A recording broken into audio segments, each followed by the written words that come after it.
आणि थेट जाणार आहोत पुण्यात सध्या चंद्रकांत पाटील पूर परिस्थिती नंतर जे काही नुकसान झालेलं आहे त्याचा आढावा घेत आहेत।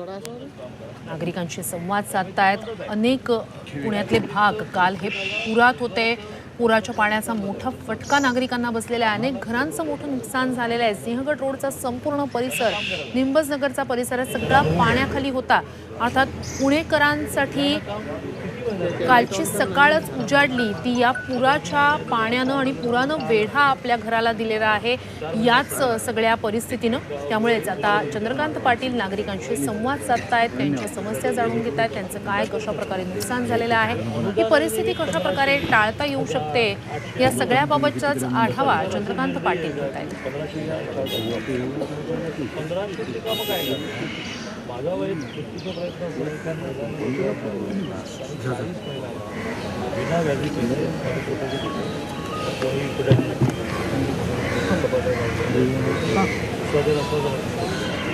तुम्ही अशा समोर या, आम्ही 10,000 रुपये त्याला 5 रुपये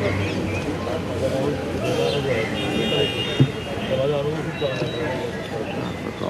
माझा एक म्हणजे हेतू आहे की आमच्यासारख्या महिला 74-75 वर्षाच्या त्यांच्यासाठी आहे ना, म्हणजे कसं पेन्सिल पॅकिंग, टिकल्या पॅकिंग असं आमच्या एवढ्यासाठी जरी मिळालं ना। गेले 2-3 दिवस माझ्या मनात विचारलं आहे आणि प्रयत्न करतो तेच बोललं मोठा इंडस्ट्रीज की मी काही घरी पॅकिंगची कामं घेऊ शकतो। तर पूर परिस्थितीनंतर जे काही नुकसान झालेलं आहे त्याचा आढावा चंद्रकांत पाटील पुण्यात घेत आहेत।